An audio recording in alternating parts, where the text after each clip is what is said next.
રાજ્યના બાળકો અને યુવાનો આરોગ્ય માટે એક મહત્વપૂર્ણ પહેલરૂપ મુખ્યમંત્રી ભૂપેન્દ્રભાઈ પટેલના હસ્તે ગાંધીનગર ખાતેથી ટાઈપ 1 ડાયાબિટીસ જુવેનાઇલ ડાયાબિટીસ નિયંત્રણ કાર્યક્રમનો રાજ્યવ્યાપી પ્રારંભ કરવામાં આવ્યો છે। ત્યારે આ અંગે કાર્યક્રમ ભરૂચ સિવિલ હોસ્પિટલ ખાતે યોજાયો હતો, જેમાં ભરૂચના ધારાસભ્ય રમેશ મિસ્ત્રી, સિવિલ હોસ્પિટલના તબીબી તેમજ આરોગ્ય વિભાગના અધિકારીઓ અને કર્મચારીઓ ઉપસ્થિત રહ્યા હતા। મહાનુભાવો હસ્તે ભરૂચ જિલ્લામાં આ કાર્યક્રમનો પ્રારંભ કરવામાં આવ્યો હતો। આ વિશેષ કાર્યક્રમ હેઠળ ટાઈપ A ડાયાબિટીસ ધરાવતા તમામ દર્દીઓને નિઃશુલ્ક ઇન્સ્યુલિન અને જરૂરી સારવાર ઉપલબ્ધ કરવામાં આવશે। આ કાર્યક્રમ રાજ્યની દરેક હોસ્પિટલ અને આરોગ્ય કેન્દ્રો દ્વારા લાગુ કરવામાં આવશે અને તે ડાયાબિટીસ ધરાવતા બાળકો અને પરિવારો માટે મહત્વપૂર્ણ રાહત પૂરી પાડશે। આજે રાજ્યના મુખ્યમંત્રી શ્રીમાન ભૂપેન્દ્રભાઈ પટેલ સાહેબના વરદ હસ્તે ગુજરાત રાજ્યમાં ટાઈપ 1 જુવેનાઇલ ડાયાબિટીસ કાર્યક્રમનો રાજ્યવ્યાપી શુભારંભ થયો છે।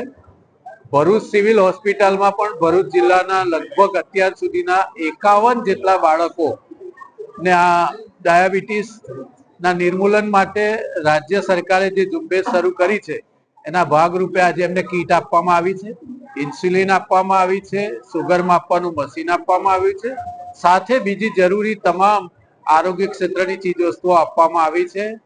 રાજ્યના મુખ્યમંત્રીએ જે પ્રકારે ભૂતકાળમાં કુપોષણ, ટીબી નિર્મૂલન અને આ પ્રકારના સિકલ સેલના બધા જે અભિયાનો હાથ ધર્યા છે, એ જ પ્રકારે રાજ્યમાં 1 થી 18 વર્ષના બાળકો અને વિદ્યાર્થીઓ માટે આ ડાયાબિટીસ 1 ની સામે એમને રાજ્ય સરકાર આ કીટ આપશે અને જરૂરી ઇન્સ્યુલિન આપશે। નિયમિત રીતે અમારા CSC, PSC ના અને તમામ સરકારનો જે આરોગ્ય અને પેરામેડિકલ સ્ટાફ છે એમાં પણ આ બાળકોની નોંધણી કરવામાં આવશે, તપાસ કરવામાં આવશે અને સાથે સાથે નિયમિત રૂપે આ પ્રકારની કીટ એમને કાયમી ધોરણે રાજ્ય સરકાર દ્વારા ફ્રીમાં આપવામાં આવશે, જેના કારણે આ પરિવારોને મદદરૂપ થઈ શકે। અને આજના આ કાર્યક્રમમાં અમારા જે આરોગ્ય ક્ષેત્રના જે નિષ્ણાત ડોક્ટરો છે અને અધિકારીઓ છે એમના દ્વારા આ બાળકોના વાલીઓને પણ જરૂરી સૂચનાઓ ખોરાક વિશે અને બાકી આ ઇન્સ્યુલિન લેવાની પદ્ધતિ, લેવા પહેલા, લીધા પછી શું કાળજી રાખવાની છે, આ બધી જ વસ્તુનું વિસ્તૃત માર્ગદર્શન કરવામાં આવ્યું છે। नमस्ते, मैं doctor Madhumita Mishra, professor doctor KC Patel medical college. आज हमारे कॉलेज में ये आयोजन हुआ जिसमें बच्चों को फ्री डायबिटीज की किट डिस्ट्रीब्यूट करने में आई।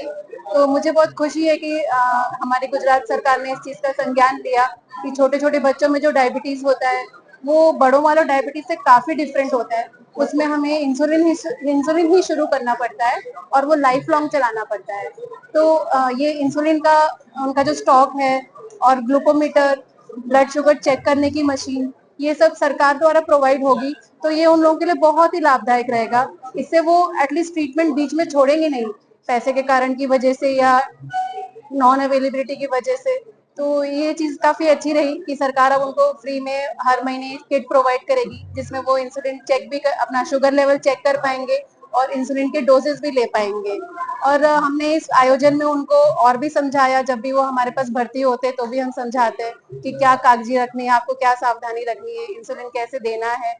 जब भी उनका एडमिशन होता है यहाँ पे हॉस्पिटल में तो लास्ट 4-5 दिन उनके माँ बाप को ट्रेन करते हैं कि कैसे उनको खुद इंसुलिन इंजेक्शन देना है, क्या साइड इफेक्ट का ध्यान रखना है, उनकी डाइट में क्या ध्यान रखना है। एक डाइट चार्ट उनको बना के देते हैं हम लोग कि इस समय पे ये खिलाना है, इस समय पे ये खिलाना है, और इंसुलिन के डोज लिख के देते हैं, सब चीज लिख के देते हैं और उनको फॉलो अप में भी सेम एडवाइस देते हैं, फॉलो अप में भी बुलाते हैं।